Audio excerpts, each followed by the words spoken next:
दोस्तों, बांग्लादेश के शहरों में जो आज आग भड़की हुई है उसकी जड़ भी बहुत पुरानी है। मंदिरों पर हमले, हिंदू परिवारों पर जुल्म और कम्युनल राइट्स ने एक बार फिर से 1971 के उस खूनी जंग की याद ताजा कर दी है, जिसने बांग्लादेश को आजादी तो दी, लेकिन बांग्लादेश के लिए खुद की पहचान बनाने की एक लड़ाई आज तक खत्म नहीं हुई है। क्या ये राइट्स यानी कि दंगे आज के मसलों का नतीजा है या फिर इसका रिश्ता उन हालातों से है जो 1971 के बांग्लादेश लिबरेशन वॉर में देखी गई थी? आज के इस वीडियो में हम इस एपिक वॉर के हर पहलू को एक्सप्लोर करेंगे, उसके बैकड्रॉप, उसके लीडर्स और किस तरह से ये जंग आज के राइट्स में जिंदा है। तो दोस्तों, आज का ये वीडियो है उस जंग के बारे में जिनमें दो पाकिस्तान को खत्म करके सिर्फ एक पाकिस्तान छोड़ा और एक बांग्लादेश बनाया। तो आइए शुरू करते हैं भारतीय और बांग्ला इतिहास के इस बेहद ही इंटरेस्टिंग सफर को। India gave people of Bangladesh their independence. এবারের সংগ্রাম আমার মুক্তির সংগ্রাম, এবারের সংগ্রাম স্বাধীনতার সংগ্রাম। Pakistan lost half of its country. A new nation was born, Bangladesh. Bangladesh का अस्तित्व एक ऐसे मुल्क का है जो अपनी पहचान के लिए हमेशा से लड़ता रहा है।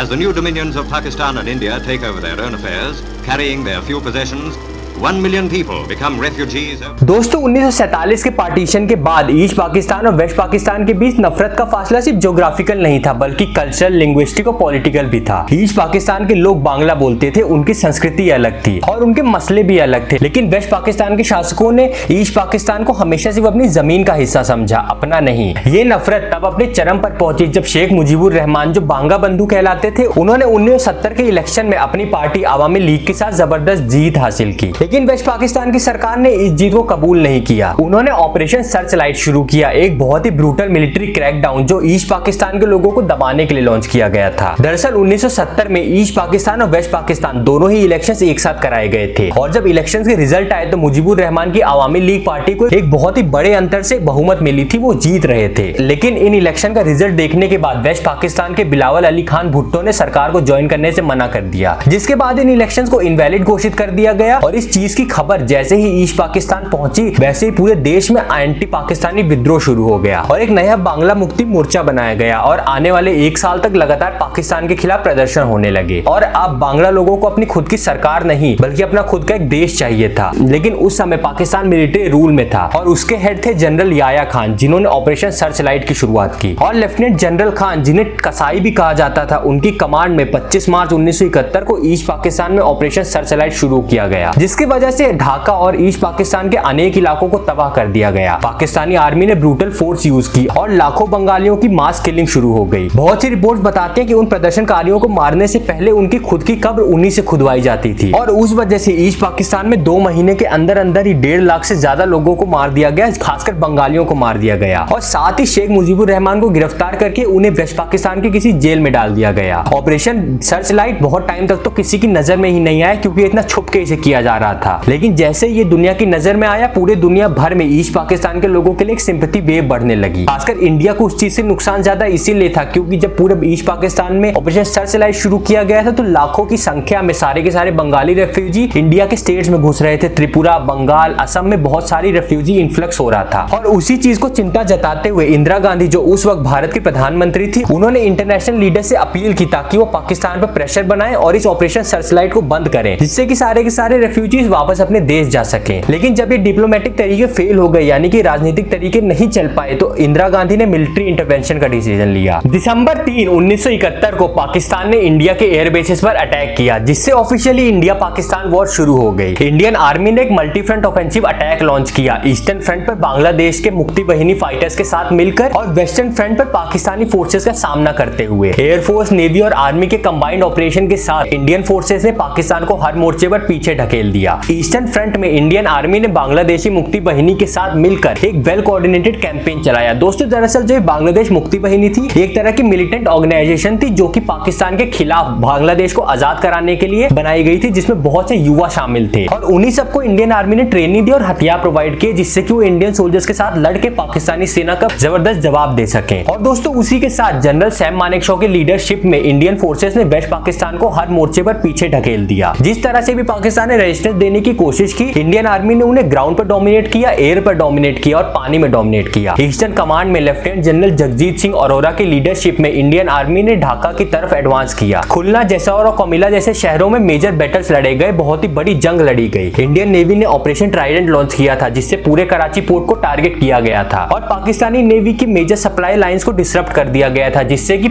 ईस्ट पाकिस्तान में मौजूद जितने भी सोल्जर्स हैं, ना उन्हें खाना पहुंच पाए, ना ही उनके जरूरी हथियार पहुंच पाए। वेस्टर्न कमांड में इंडियन फोर्सेस ने वेस्टर्न फ्रंट में लाहौर और सियालकोट सेक्टर्स में पाकिस्तानी फोर्सेस का सामना किया। हालांकि ये मोर्चा ज्यादा स्ट्रेच था, लेकिन इंडियन आर्मी ने पाकिस्तानी फोर्सेस को पीछे की तरफ बिजी रखा, जिससे कि ईस्टर्न फ्रंट में वो अपने ट्रूप्स को रीइंफोर्स ना कर सके, उनकी मदद ना कर सके। इंडियन एयरफोर्स ने पाकिस्तानी एयर बेसेस पर बहुत ही हैवी बम्बार्टमेंट किया, बहुत ज्यादा बम गिराए और उनकी एयर सुपीरियरिटी को न्यूट्रलाइज कर दिया। ये सारा कैंपेन इतना प्रिसाइज और कोऑर्डिनेटेड था कि पाकिस्तानी आर्मी का मोराल और सारी की सारी प्लानिंग चकनाचूर हो गई। और इससे एक चीज पता चली कि अगर आपको एक जंग की प्लानिंग के लिए टाइम मिले तो आप कितने ज्यादा घातक साबित हो सकते हो। जंग शुरू होने के 6 महीने पहले से ही सैम मानेकशॉ और साथ ही साथ दोनों ही एयरफोर्स चीफ और नेवी चीफ 6 महीने पहले से इस बारे में प्लानिंग कर रहे थे कि अटैक कैसे किया जाएगा, किस फ्रंट पे किया जाएगा और कब शुरू किया जाएगा। और दोस्तों, इसी वजह से इस जंग के शुरू होने के सिर्फ 13 दिन बाद दिसंबर 16, 1971 इंडियन एयर फोर्सेस ने ढाका को सराउंड कर लिया, हर तरफ से घेर लिया और पाकिस्तानी फोर्सेस के लिए कोई रास्ता नहीं बचा। General A K. नियाजी, जो पाकिस्तानी ईस्टर्न कमांड के लीडर थे, उन्होंने ऑफिशियली सरेंडर कर दिया। ये वो मूवमेंट था जब दुनिया ने देखा कि एक मुल्क के 93,000 से ज्यादा सोल्जर्स ने सिर्फ 13 दिन की लड़ाई के बाद अपने हथियार डाल दिए हों। जनरल जगजीत सिंह अरोरा ने जनरल नियाजी के साथ एक पब्लिक सरेंडर सेरेमनी में पार्टिसिपेट किया, जिसमें जनरल नियाजी ने अपनी रिवॉल्वर खुद सरेंडर कर दी, जिससे कि सारे के सारे कंप्लीट सरेंडर का एक सिंबल साबित हुआ वो। और उसी के साथ उन्होंने डॉक्यूमेंट साइन किए जिसमें साफ साफ लिखा था कि वो 93,000 सोल्जर्स अनकंडीशनल सरेंडर कर रहे हैं। ये मूवमेंट सिर्फ बांग्लादेश की आजादी का नहीं था, बल्कि इंडिया के मिलिट्री प्रोवेस और ताकत का भी एक अनमिसेबल और अचूक डिस्प्ले था। ये दुनिया की हिस्ट्री का सबसे बड़ा सरेंडर था और इसने एक नए देश बांग्लादेश को जन्म दिया। लेकिन दोस्तों, बांग्लादेश के आजाद होने के बाद भी इंडिया ने इस नए देश को सपोर्ट करने के लिए अपने रिसोर्सेस लगाए। रेफ्यूजीज की घुसपैठ को रोकना, इकोनॉमिक इंस्टेबिलिटी और पॉलिटिकल टर्माइल, ये सब बांग्लादेश को झेलना पड़ा। लेकिन इंडिया का सपोर्ट क्रूशियल था, चाहे वो इकोनॉमिक एड हो या फिर इंफ्रास्ट्रक्चरल हेल्प। आज बांग्लादेश एक स्टेबल नेशन के रूप में उभर रहा है, लेकिन अब भी उसको अपने इतिहास की परछाई से निकलने के लिए काफी परेशानियों का सामना करना पड़ रहा है। बांगा बंधु शेख मुजीबुर रहमान ने बांग्लादेश को आजादी दिलाई, लेकिन आजादी के बाद का सफर उतना ही मुश्किल था जितना आजादी को पाना। मुजीबुर रहमान ने अपनी जिंदगी को अपने देश के निर्माण में लगा दिया, लेकिन 1975 में उनको अपने ही लोगों ने गोली मार दी, जिसके बाद उनका असैसिनेशन कर दिया गया। ये बांग्लादेश के लिए बहुत ही ट्रॉमेटिक, एक बहुत ही झटके वाला इवेंट था, जिसमें देश ने अपने पैदाइश के कुछ सालों बाद ही अपने सबसे बड़े लीडर को खो बैठा था। आज के बांग्लादेश राइट्स यानी कि दंगों में ये सवाल उठा है कि क्या उनके लीडरशिप के बाद इस मुल्क को उस रास्ते पर ले जा पाए जो शेख मुजीबुर रहमान ने दिखाया था? क्या उनकी बेटी शेख हसीना, जो कि काफी वक्त तक लगातार बांग्लादेश की प्राइम मिनिस्टर थी, क्या वो उनकी लेगेसी को आगे बढ़ा पाई? क्या वो बांग्लादेश को उस रास्ते पर ले जा पाई जो मुजीबुर रहमान सोचते थे कि बांग्लादेश जहां जाएगा? और फिर ये दंगे फसाद की जड़ उनकी लीडरशिप पर एक सवाल है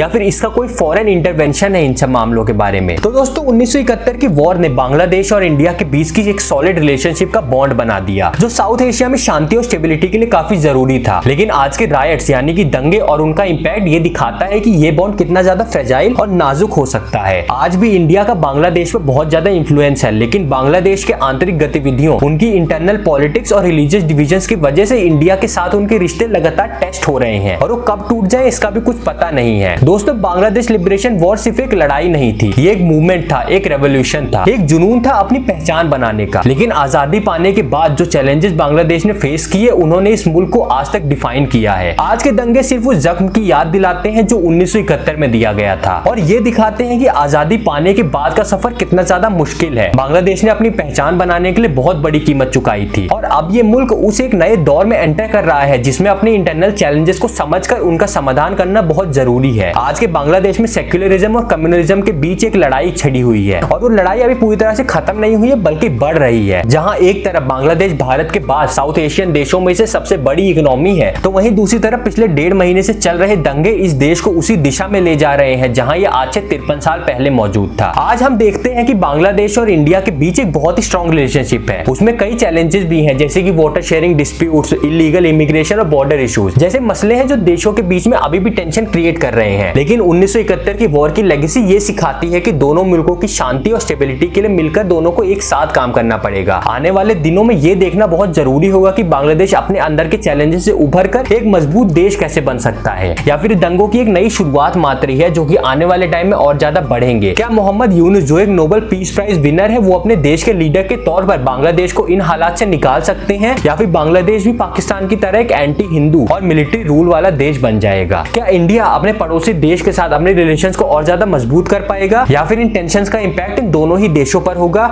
और ये रिश्ते हमेशा के लिए टूट जाएंगे? ये सवाल बांग्लादेश की आजादी के 53 साल बाद भी उठता है और इसका जवाब आने वाले हमें कुछ ही दिनों में मिलेगा, जो कि वो वक्त काफी ज्यादा जरूरी है। क्योंकि जहां एंटी हिंदू प्रदर्शन पूरे बांग्लादेश में चल रहे हैं, बड़े बड़े इस्कॉन मंदिर जलाए जा रहे हैं, बड़े बड़े हिंदू मंदिर को जलाकर वहां से हिंदू को भगाया जा रहा है, वो चीज कभी भी बांग्लादेश का कोई सिरा नहीं था। आज ये सब कुछ एक तरफ इशारा करता है कि इन सब में पाकिस्तान और चाइना जैसी बड़ी फोर्सेस का हाथ हो सकता है, जिसमें वो बांग्लादेश की इकोनॉमिक इंस्टेबिलिटी करना चाहती है और साथ ही साथ उसकी टेरिटरी को दोबारा कब्जे में लेना चाहती है। तो अभी इंडिया बांग्लादेश के लिए एक बहुत ही जरूरी एलाई साबित हो सकता है। अगर इंडिया ने बांग्लादेश का साथ दिया तो हो सकता है कि बांग्लादेश इस जगह से बाहर निकल आए जहां से वो आज से 53 साल पहले था और आज भी उसी जगह पे पहुंचता हुआ दिख रहा है। लेकिन अगर इंडिया ने अपने हाथ पीछे खींचे तो हो सकता है कि बांग्लादेश दोबारा से ईस्ट पाकिस्तान बन जाए और दोबारा से इंडिया एक भाई जैसे देश को खोकर एक नया दुश्मन अपने साथ बना ले। तो आने वाले कुछ दिन भारत और बांग्लादेश दोनों के लिए ही बहुत ज्यादा जरूरी साबित हो सकते हैं। और दोस्तों इसी के साथ मेरा मानना यह है कि बांग्लादेश लिबरेशन वॉर ने ना सिर्फ एक नए देश को जन्म दिया बल्कि साउथ एशिया का पूरा जियोग्राफिकल लैंडस्केप ही बदल कर रख दिया, जिसमें आज के दंगे और आज का इंपैक्ट उनका एक सिर्फ प्रतीक है कि लड़ाई अभी तक खत्म नहीं हुई है। ये वीडियो उस याद को जिंदा रखने के लिए कि किस तरह एक देश ने अपनी पहचान बनाने के लिए अपनी जान तक दांव पे लगा दी, लेकिन आज भी उस क्रांति और पहचान को आगे बढ़ाने के लिए उसे लड़ना पड़ रहा है। तो दोस्तों अगर आपको वीडियो पसंद आई हो तो वीडियो को लाइक और शेयर कीजिएगा, क्योंकि इस समय में इंडिया और बांग्लादेश के रिश्तों को और ज्यादा मजबूत होना जरूरी है, ना कि टूटना। और ऐसे ही और वीडियोस देखने के लिए चैनल सब्सक्राइब कीजिए और मिलते हैं ऐसे ही किसी और भी वीडियो में। तब तक के लिए जय हिंद, वंदे मातरम।